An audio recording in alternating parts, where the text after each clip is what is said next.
The rain fell steadily on the cracked sidewalks of downtown Chicago, turning the evening into a symphony of splashing puddles and hurried footsteps.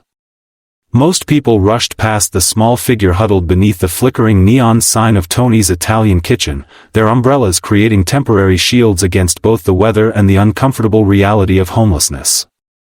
But Marcus Thompson wasn't like most people, even though he didn't know it yet.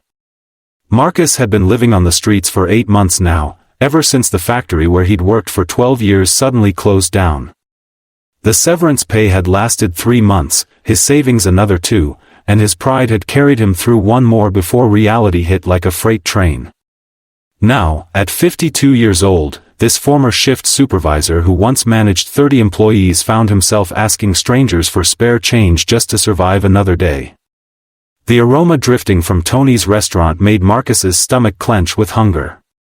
He hadn't eaten in 2 days, surviving only on water from public fountains and the occasional free coffee from sympathetic store clerks. His weathered hands trembled as he watched well-dressed diners through the warm, golden windows, laughing and sharing meals that probably cost more than he used to spend on groceries for a week. As the dinner crowd began to thin out, Marcus noticed the restaurant staff carrying out large bags to the dumpster behind the building. His heart sank as he watched perfectly good food being thrown away while he sat empty-handed in the cold. Swallowing what remained of his pride, he approached the back door where a young server was tossing out containers of what looked like barely touched pasta and bread. "Excuse me," Marcus called softly, his voice barely audible above the rain. "I'm sorry to bother you, but would it be possible to have some of those leftovers you're throwing away? I haven't eaten in a couple days, and I promise I'm not picky about what it is." The server, a college-aged girl named Sophia, looked at Marcus with genuine sympathy. She glanced around nervously before nodding toward the bags. "Take whatever you need," she whispered. "But please be quick. I'm not supposed to do this, but I can't stand seeing good food go to waste when someone needs it." As Marcus gratefully dug through the bags, pulling out containers of still-warm lasagna and garlic bread, neither he nor Sophia noticed the man in the expensive suit watching from across the alley. David Chen had been the CEO of Chen Industries for 15 years, building his family's small import business into a multi-million-dollar empire. He'd just finished a business dinner at Tony's with potential investors, discussing his company's latest acquisition that would net him another 8-figure profit. David had been heading to his Tesla when he stopped to take a phone call from his daughter Emma, who was away at Stanford. As he talked, he found himself observing the scene unfolding behind the restaurant. Something about the dignified way the homeless man asked for help, and the genuine gratitude in his voice when the server agreed, struck David in a way he hadn't expected. After ending his call, David found himself walking toward Marcus instead of his car. The homeless man was carefully wrapping the leftover food in the plastic bags, treating each container like a precious gift. Up close, David could see that despite his circumstances, Marcus had tried to maintain his appearance. His clothes were worn but clean, his graying beard neatly trimmed, and his eyes held an intelligence and dignity that spoke of better times. "Sir," David said gently, causing Marcus to look up with startled eyes. "I'm sorry if I'm intruding, but I couldn't help but notice you over here. Is there anything else you might need tonight?" Marcus studied the well-dressed stranger cautiously. He'd learned to be wary of people who approached him on the street, as their intentions weren't always kind. But something about David's tone and posture suggested genuine concern rather than judgment or mockery. "I appreciate you asking," Marcus replied carefully, "but I think I'm okay for now. This young lady here was kind enough to help me out with some food, and that's more than I had an hour ago." David nodded, but he didn't leave. Instead, he found himself asking a question that surprised even him. "Have you been on the streets long?" The question could have felt invasive or condescending, but David's tone was respectful, almost conversational. Marcus found himself answering honestly. "About 8 months now. Lost my job when the plant closed, and everything just kind of snowballed from there. These things happen faster than you'd think." "What kind of work did you do?" David asked, genuinely curious. I was a shift supervisor at Morrison Manufacturing. Managed the third shift production line for 12 years. Before that, I was in the Army for 6 years. Served 2 tours overseas. Marcus spoke with quiet pride, despite his current circumstances. David felt something shift inside him as he listened. This wasn't just a story of bad luck or poor choices. This was a man who'd served his country, worked hard for years, and found himself victim to economic forces beyond his control. It could happen to anyone, David realized with uncomfortable clarity. The conversation continued for another 20 minutes, with Marcus sharing bits of his story and David finding himself more moved than he'd expected. Marcus talked about his daughter Jessica, who lived in California and didn't know about his situation because he was too ashamed to tell her. He spoke about the small apartment he'd lost, the few belongings he'd managed to keep in a storage unit until the payments ran out, and the daily struggle of maintaining hope when each day felt like a battle just to survive. David learned that Marcus wasn't asking for handouts or looking for someone to solve all his problems. He was looking for work, spending his days at the public library using their computers to apply for jobs online, showering at the local community center when possible, and doing everything he could to get back on his feet. The leftover food wasn't his first choice, but it was what he could manage while he kept searching for employment. As their conversation wound down, David made a decision that would change both of their lives. "Marcus," he said, "I want to ask you something, and I hope you'll consider it seriously. I own a company called Chen Industries.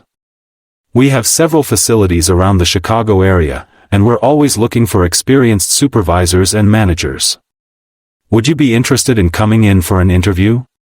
Marcus stared at David in disbelief. "Sir, I appreciate the thought, but I'm not exactly in the best position for job interviews right now. I don't have proper clothes, an address, or even a reliable way to clean up for something like that." David smiled warmly. "Those are all solvable problems, Marcus. What I can't solve is finding good people with integrity, work experience, and the kind of character that I saw in you tonight. The way you asked that young lady for help with dignity, the respect you showed her even when you were in need, and the way you've handled yourself in our conversation tells me more about who you are than any resume ever could." What David didn't tell Marcus in that moment was that he'd been struggling with his own challenges lately. Despite his financial success, David had been feeling disconnected from his purpose and questioning whether his wealth had made him lose touch with what really mattered. His daughter Emma had been challenging him during their recent conversations about what he was doing to help others, and he'd been defensive about his charitable donations and corporate responsibility programs. But meeting Marcus made him realize that real connection and impact happened on a personal level, not through tax-deductible contributions to faceless organizations. David reached into his wallet and pulled out a business card along with several $100s in cash. "This should cover a hotel room for a few nights and some interview clothes," he said. "My office is on the 20th floor of the building on this card. Can you be there Thursday morning at 10 o'clock? Marcus held the money and business card like they might disappear if he moved too quickly. He looked up at David with tears forming in his eyes. "Why would you do this for me? You don't even know me." David thought about the question seriously before answering. "Because 8 months ago, you were managing 30 people and contributing to your community. The only thing that's changed is your circumstances, not who you are as a person. And because I have a feeling that helping you might help me remember some things I've forgotten about what success really means." The Thursday morning interview turned into a 3-hour conversation between two men who discovered they had more in common than their different circumstances suggested. Marcus's military background and manufacturing experience were exactly what David's company needed for a new facility they were opening. More importantly, his leadership philosophy and work ethic aligned perfectly with the company culture David was trying to build. Marcus started work the following Monday as a production supervisor with a starting salary that allowed him to rent a small apartment and begin rebuilding his life. But the real transformation happened over the weeks and months that followed, as David and Marcus developed an unlikely friendship that enriched both of their lives. David learned that Marcus had a gift for connecting with employees and solving complex production problems through creative thinking and genuine leadership. Within 6 months, Marcus had been promoted to facility manager, and the plant he oversaw had the highest efficiency ratings and lowest turnover in the company's history. More importantly for David, their friendship helped him rediscover the personal satisfaction that comes from directly impacting someone's life. He started spending time at the facility, not just for business oversight but to work alongside the employees and understand their challenges. He created mentorship programs and emergency assistance funds for employees facing difficulties, always remembering how quickly circumstances could change for anyone. Marcus eventually reached out to his daughter Jessica, with David's encouragement, and was amazed to discover that she'd been worried about him and wished he'd asked for help sooner. She flew in from California for Christmas, and David invited them both to spend the holiday with his family. Watching Marcus light up as he talked with Emma about college and career plans, David realized that success wasn't just about building wealth, but about building connections and creating opportunities for others to succeed. 1 year after their meeting in the alley behind Tony's Italian kitchen, David and Marcus returned to the restaurant for dinner. They'd made it a monthly tradition, always making sure to thank Sophia, who had since been promoted to assistant manager and was working her way through business school with the company scholarship program that David had created. As they sat in the warm dining room, Marcus reflected on how different his life had become.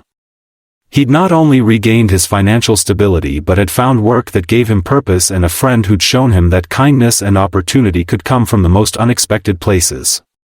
David, meanwhile, had discovered that the most rewarding part of success wasn't what he could buy for himself, but what he could create for others.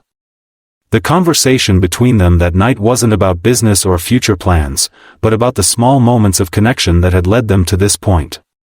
The willingness to see dignity in difficulty, to offer help without judgment, and to believe that everyone deserves a chance to rebuild their life when circumstances knock them down. Their story became legendary within Chen Industries, not because David was praised for his generosity, but because it demonstrated the company's core belief that success comes from recognizing and developing the potential in every person. Marcus became one of David's most trusted executives, eventually opening his own consulting firm specializing in helping other companies create supportive workplace cultures. But perhaps the most important outcome of that rainy night was the ripple effect it created. Sophia used her business degree to open a non-profit organization that connected homeless individuals with employment opportunities. David's daughter Emma chose to focus her studies on social entrepreneurship, inspired by seeing how business success could be used to create positive change. And Marcus never forgot what it felt like to need help, making sure that every person who worked for him knew they had support when they faced their own challenges. The story of Marcus and David reminds us that kindness isn't just about giving money or food to someone in need, though those acts matter too. Real kindness is about seeing the person behind the circumstances, recognizing that we're all just a few unfortunate events away from needing help ourselves, and understanding that everyone deserves to be treated with dignity regardless of their current situation. In a world that often feels divided and disconnected, their story proves that genuine human connection can still change lives in profound ways. It shows us that success isn't measured only by what we achieve for ourselves, but by what we make possible for others. And it demonstrates that sometimes the most powerful thing we can offer someone isn't money or resources, but simply the belief that they matter and that their situation can improve. The next time you encounter someone asking for help, remember Marcus and David. Remember that behind every request for assistance is a human being with a story, dreams, and the potential to contribute to the world in meaningful ways. Sometimes all it takes is one person willing to look beyond the surface and see the possibilities that others might miss. If this story touched your heart and reminded you of the power of kindness, please like this video and share it with others who might need to hear this message today. Subscribe to Pure Kindness Stories for more inspiring tales of how small acts of compassion can create extraordinary change in people's lives. Together, we can build a world where everyone has the chance to overcome their challenges and find their way back to hope. Because kindness isn't just something we do for others, it's something that transforms us all.